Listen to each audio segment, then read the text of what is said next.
Hello, everybody. This episode of the Lewis Sabin Video Podcast is always brought to you by one company and one man. It's because of many things. I'd like to thank Joe Rogan. That would be the man. He, of course, is the reason I've started doing this. Because of him and the JRE, the Joe Rogan Experience. It's his podcast.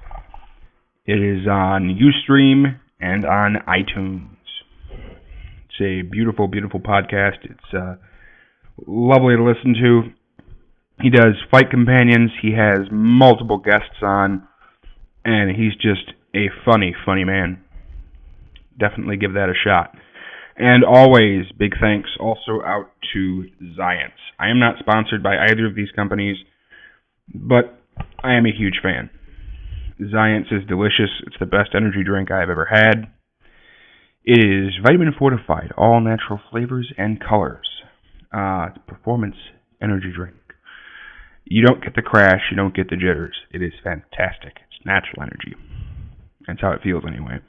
At the current moment in time, I have blue pomegranate in my hand. It's delicious.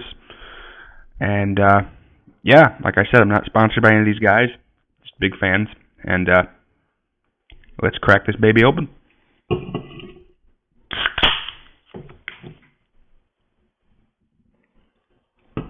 All right. To kick off this video podcast, I'm going to cover the NHL news. Currently in the NHL, we are going to Game 7 between the Rangers and the Lightning. That is on tonight at 8. The New York Rangers are playing the Tampa Bay Lightning, like I said. The Rangers, of course, have Lundqvist, St. Louis. I almost said St. Pierre. That'd be fucked up. They might have a guy on there named St. Pierre. Who knows? Lundqvist, of course, being the stud he always is. And Tampa Bay has Stamkos and Bishop. That's just the name of the top two guys I can think of off the top of my head. The keys to win for the Rangers. I believe that Lundqvist needs to be on point as always. If he performs the way he normally does, they got themselves a win. Interesting stat. When facing elimination at home, Lundqvist is 10-0. So, yay. Of course, I said Martin St. Louis. I named him a minute ago. St. Louis needs to perform a little better. It's not that he hasn't been performing poorly. It's just he's, compared to last year, having a little bit lower performance than he did last year's playoffs. He's a huge team player. I think if he can get some assists, get deep in the zone, be able to put some pucks on net, he'll be able to get a goal, help the Rangers win. Of course, their defense also has to have pressure. They have to pressure Tampa Bay and keep them from being able to score. If they can put pressure down at the blue line and be able to have a good forecheck, Tampa Bay is going to have a difficult time scoring. And, of course, putting pucks on net. Like I said, Tampa Bay's goalie, Ben Bishop, is very good. He's also very tall. So putting them high shelf is difficult. However, if you put them near his feet, it's a little more difficult. The more pucks you put on net, it's just also just a statistic idea. You know, if you put multiple pucks on net, eventually one of them is going to go in. For Tampa Bay, the keys to victory for them is, of course, like I said, Stamkos. Stamkos and Tyler Johnson both have to have a good game. Both of them are actually right-handed. Interesting little thought there. That's starting to become more and more throughout the NHL, right-handed players. It's not that being right-handed is... Okay, I'm just going to go ahead and say this. It's the opposite of what the world normally is. Normally, right-handed over left-handed. Well, in the NHL, it's the other way around. Most people are left-handed. What that means is you hold the low end shaft of the stick with your left hand, where if you're right-handed, you hold on to the low end shaft of the stick with your right hand. I have a stick around here somewhere, I just don't feel like finding it. I could show you. Both of them, I don't know if they're on the same line, I think they are. If both of them can get in deep and get past the defense, they're nightmares to cover. And, of course, Ben Bishop. If Ben Bishop can have a solid game, They got the W. I'm feeling the Rangers in this game simply because the Rangers I believe they're at home. They're at home. And Henrik Lundqvist. If they didn't have Henrik Lundqvist, I would be shocked if they won. But because they have Lundqvist, I'm going to go ahead and say they get the W, which is good because I had them going to the finals anyway. Saturday night at 8 is the Ducks and the Blackhawks. I believe they're in Chicago. That's Game 7 as well. Anaheim keys to victory. Corey Perry and Ryan Getzlaf. Corey Perry and Ryan Getzlaf are two amazing goal scorers. If they can get on point past the blue line and put pucks on net, they can score. But I'm going to say the same thing my cousin said to me last time when we were watching Game 5. You can never count out the Blackhawks unless you're up like 11-0 in the second period.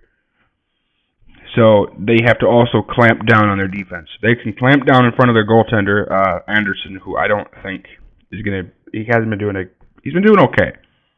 But he's not as good as Corey Crawford. If they can clamp down in front of their goaltender, they'll be able to stop most of these pucks. If you can block them, keep them away from Anderson, you should be good. Chicago's keys to victory, always Patrick Kane. Patrick Kane is one of the best players in the NHL. He's very difficult to stop, but if you can put some pressure down on him and keep him from being able to get the puck out, get some turnovers, it'll help you win. And of course, Corey Crawford. Corey Crawford is their goaltender. He is extremely good. Not saying it's impossible to put pucks past him, but it's very difficult. Of course, for Chicago, they also have Taves. Sorry, I don't like him.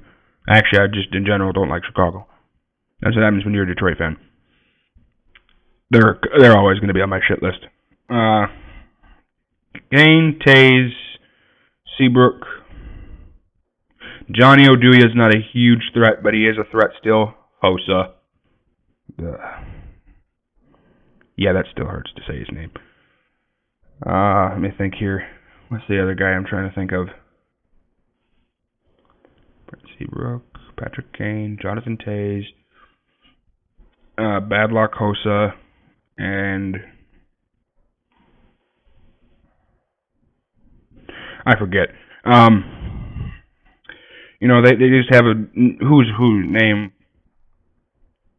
when it comes to who they've got on their team. If you can shut down, I'm going to say Patrick Kane, Jonathan Taves. You still got to look out for Seabrook, but it's going to be easier to block up Seabrook if you've got Taves and Kane locked down. And that's pretty much it for the NHL.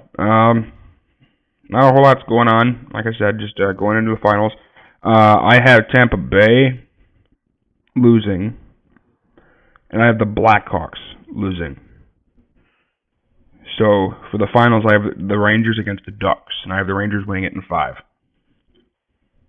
Nothing against the Ducks. I think the Ducks are a good team. It's just your goaltender's not Henrik Lundqvist. If you had a goaltender like that, you guys would be hands down the victor, but you don't. You've got Anderson, who's not bad, but he's not Henrik Lundqvist.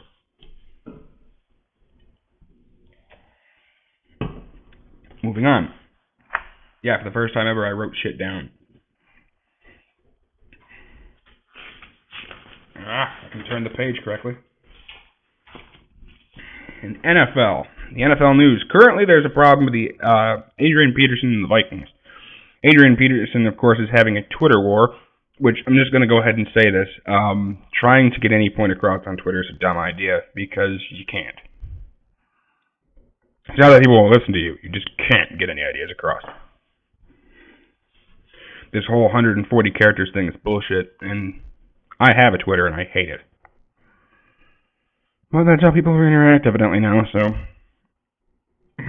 Main reason I even have one is so I can interact with some celebrities and shit. I talk to some fighters, shit like that. I talk to Joe every once in a while, not very often, though. Adrian Peterson said, and I'm paraphrasing, well, it's actually just the first line. I didn't realize I wrote it all down. A lot of people who think they know at all. What he's referring to is his contract. He thinks that he deserves more money. And he wants to restructure his contract so he can get a little bit more money. And, you know, I hate to be the one to say this because Odell Beckham Jr. said the same thing, that we need to be paid more. You get paid like $80 million to catch a ball. Not against you. I love watching football, but you get paid a lot to play a sport. Kind of ridiculous amount of money, actually. But, you know, whatever. Normally, I would say pay the man. Adrian Peterson's a hell of a player. He's easily... The question NFL Network actually posted not too long ago was, I think it was last night I saw it.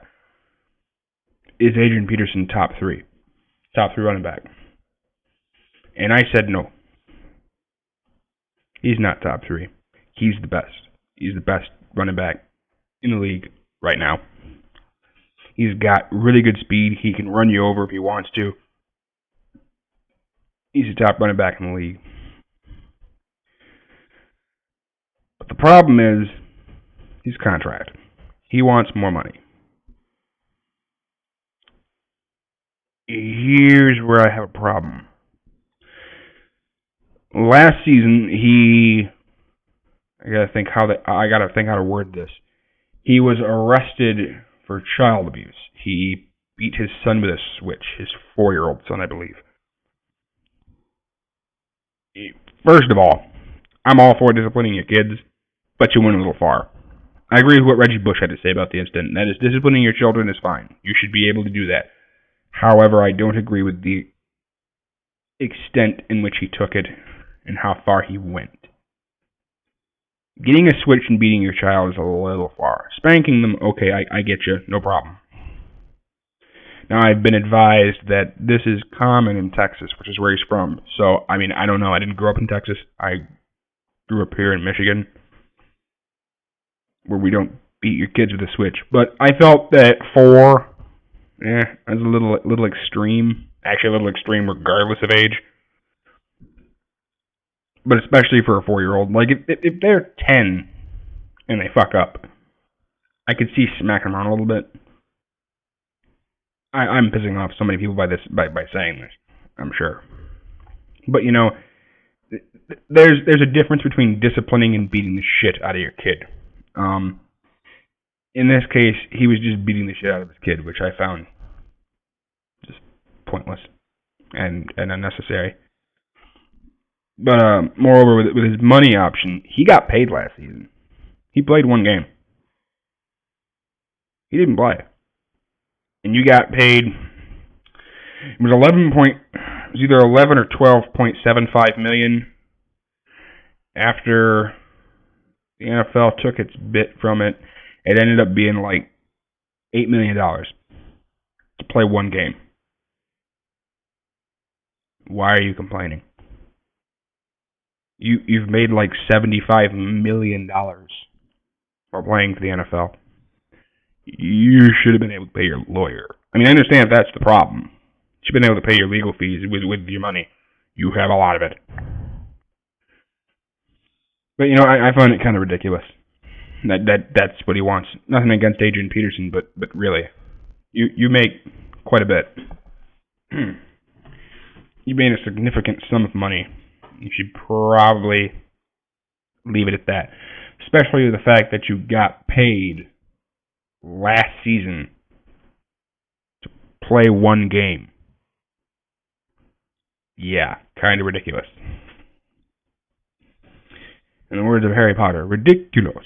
Sorry, that's what I thought of. Christian, that's a little shout out to you. Another NFL news: Byron Maxwell, former Seattle Seahawks cornerback, guarantees Super Bowl for the Eagles, which is who he plays for, I believe, at the moment.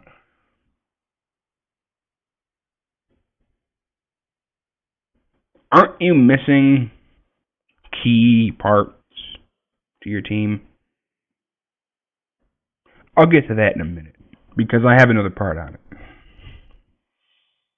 You might want to I don't know, rethink that sentence. Not saying you can't do it. You're just missing a lot of people and a lot of pieces that you kind of need in order to win games.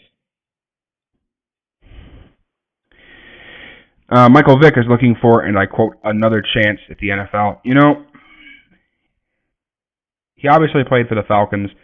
Then he had the dogfighting thing, and then he was sent to prison. He did his time, came back, played for the Jets. He played for the Eagles and the Jets. You know, I think Michael Vick learned his lesson. He seemed apologetic about it. I mean, I really did. I felt bad for him. Bad situation. I think he deserves another chance. He's not a bad quarterback. He's still got a decent arm, and he can definitely run, which is just fantastic. You know, he's obviously still not the quarterback that he was when he got here, when he was first drafted to the Falcons. But, you know, I think he's still got something in the tank. Give him a shot.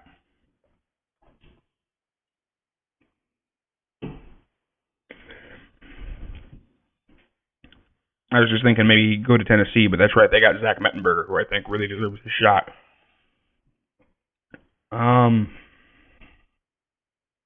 Trying to think who else has a running quarterback. Maybe you send him to Seattle. Have him be backup. Give him something to do. If he wants, I know that he said something about wanting to be on a team that has a chance. But that would also help Russell Wilson out a lot, because then if you want to run some option plays, you don't have to have Russell Wilson in there. You could sub him in and out.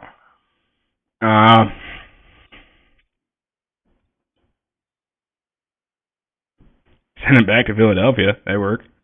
I'll get to that in a second. Don't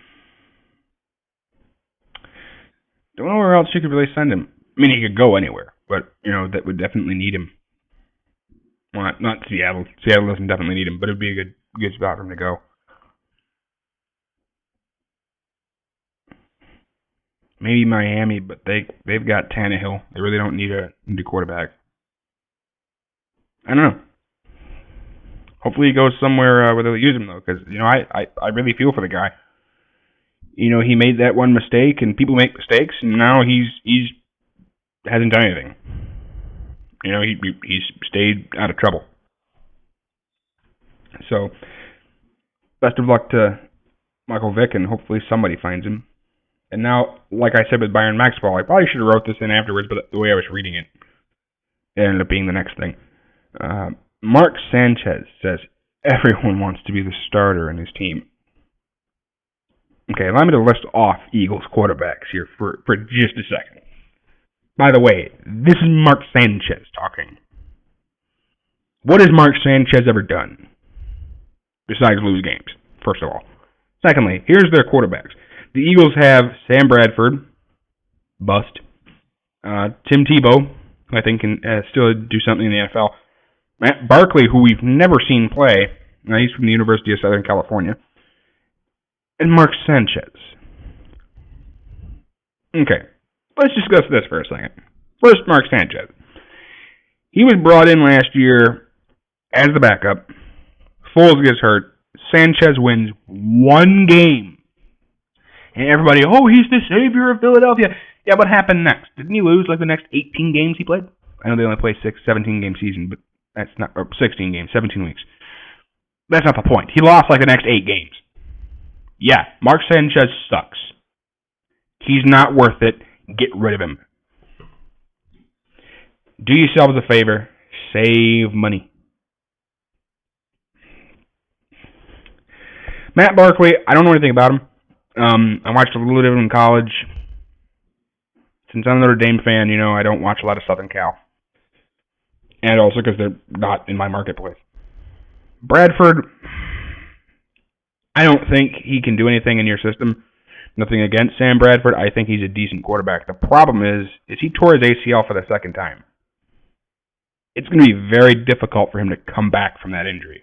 I'm not saying he can't do it, but he's not going to be as effective because of the ACL.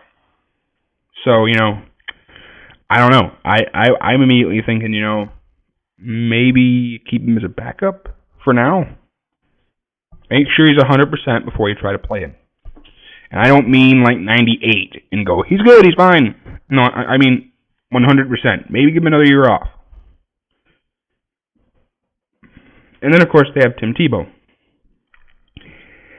Tim Tebow, I think, fits in your system. I think he'll do fantastic. I really hope he ends up playing. Not only because I'm a Tim Tebow fan, but also because, he has a decent arm. He's been working a lot on that.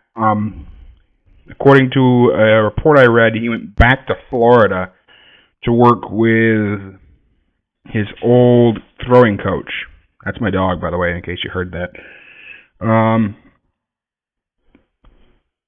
He's worked on his footwork. He still has pretty good speed from what I've seen in some tape of him practicing.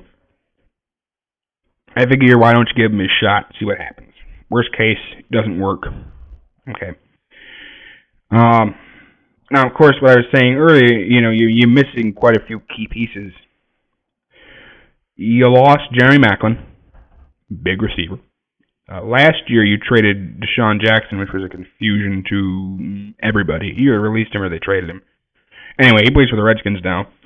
You traded LaShawn McCoy, which is still a head-scratcher to me, to the Bills. You traded Foles for Bradford to the Rams. Okay, let's quick discuss that.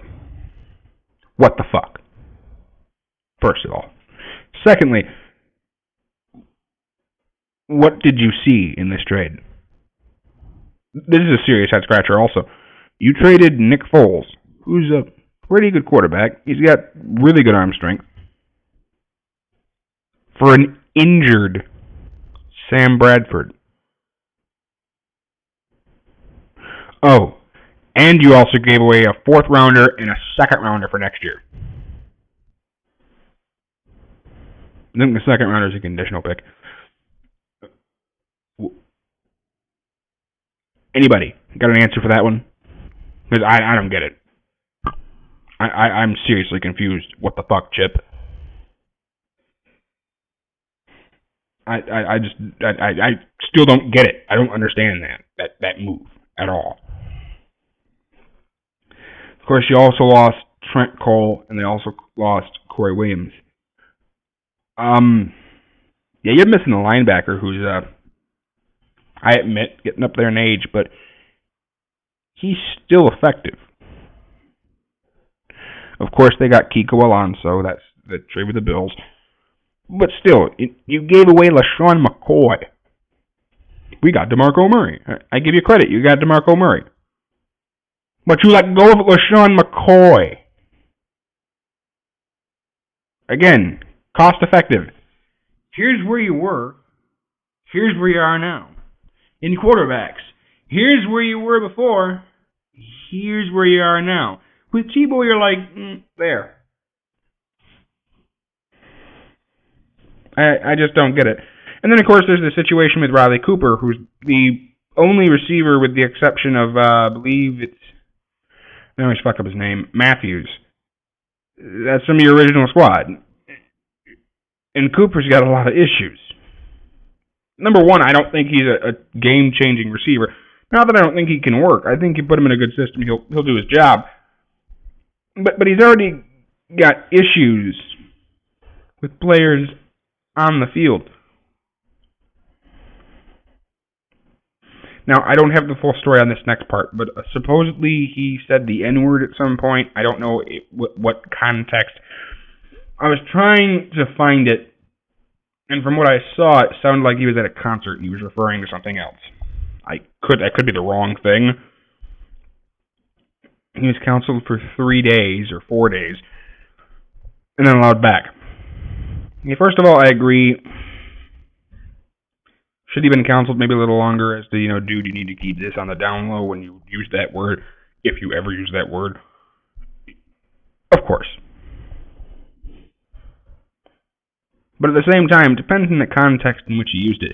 I'm all for the word is bad. It's bad. No argument there. The word is bad. But it depends on the context of which you used it. Words are just words. It's context that makes them good or bad. What was he talking about? Because I don't know. What did he mean? Obviously, he could have worded that differently, but maybe that's why he wasn't counseled very long. Maybe he was talking about something that was personal or something completely different. I don't know. I don't know if he was talking about players in his team. I didn't hear the conversation. I don't know. But I want to clear the air with that one. I totally agree with you. The word is bad. However, what was he talking about? What did he mean? See, the problem is people hear words like this, or they hear words that even like I say, like fuck, and he curses a lot. You need to not listen to him. Well, what was I saying, though? You see, words are just words. The context in which you place them that makes them makes meaning. It makes you understand what I was trying to say. And there's also questions that you have to ask after something is said. What did he mean by that? What did she mean by that? You know, shit like this. It's just, I don't know. But for people who might rage on me for saying the N-word is not, I didn't say that. The N-word is a bad thing to say. I'm totally with you on that. However, context. Just saying. Alright, and last, I know this is a short one compared to normal. I'm not trying to make them shorter. I don't have as much shit to say right now. 100 days until Notre Dame football. Thought I'd add that. Actually, I think it's 99 days now. And 15 or 16 Sundays until Pro Bowl. There you go. There's that little tidbit. Lastly, the UFC. Two things about the UFC. First of all, Donald Cerrone. All right, UFC 187 was still a good card. Chris Weidman defended his belt, beating Vitor Belfort. Not a huge shock.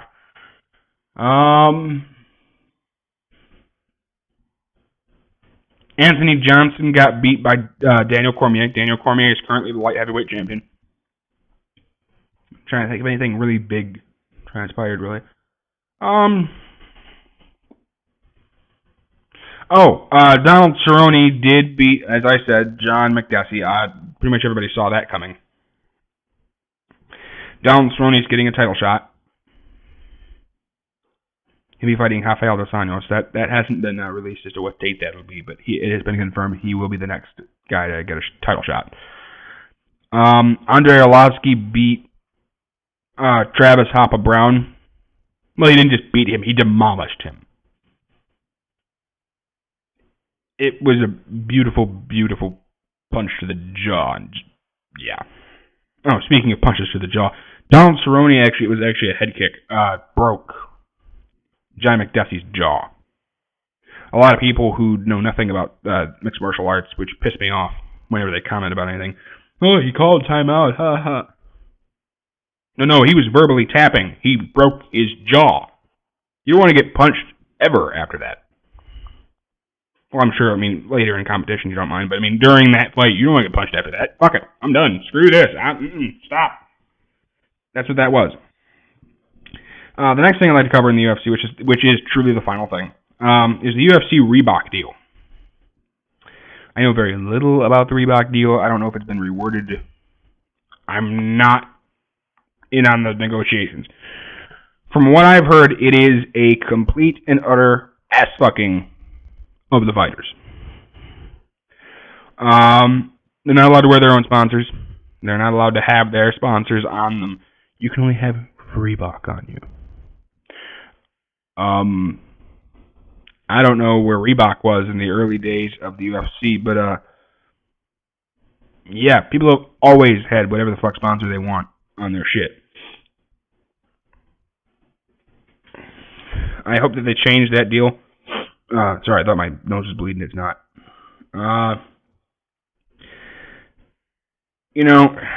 This deal is fucking fighters. That's all I can say. There are certain things that you're allowed to be sponsored by them. We just don't want them on any of your stuff.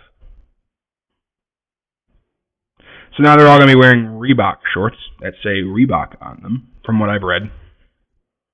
Their shirts will say Reebok. And their sponsors might be on the walkout poster. That's it. That's really dumb. Like I said, I'm not in on the negotiations. I know very little about this deal, but that's what I've heard so far. I think that's fucking ridiculous. Dana, please drop Reebok. Bring back Nike. You know what? Because Nike didn't do this shit. Nike didn't give a fuck. I agree that Reebok. I understand Reebok's position. They want to have a firm foothold in the UFC, and they want to have their sponsorship. However,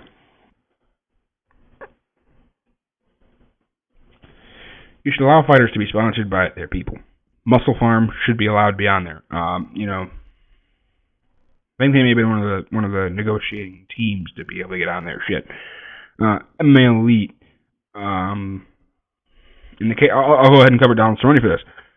He probably won't be able to wear Budweiser on any of his shit anymore. By the way, that's like his number one sponsor is Budweiser. He's gonna be pretty pissed. I understand why people like. I gotta think. Who was it that was throwing his shit away?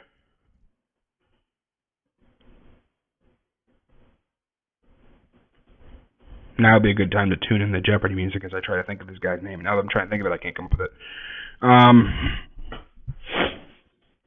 But people are throwing their Reebok stuff away. I don't blame them. It's ridiculous. That's my stance on that. I mean, really, I think Reebok is truly fucking fighters, and I think it's ridiculous. But I'm not a fighter. I don't know anything about the deal really. Only what I've read, and some of the things I read may be false. But that's my 2 cents. Well, like I said, please listen, of course, and thank you to Joe Rogan and the Joe Rogan Experience podcast. That is on Ustream and iTunes. And always a huge thank you out to Zions. I am a huge fan. I am not sponsored by them, but I am a huge fan of this. By the way, it's also sugar-free. I forgot to mention that, and 0 calories. It's an energy drink. It's a performance energy drink, and it's vitamin fortified, all natural flavors and colors. This one is blue pomegranate. It's delicious. All of them are delicious. Please drink them. And, yeah. I'm not a spokesman for any of these people. I just give them a bit of a shout out. You guys have yourselves a wonderful day. Much love.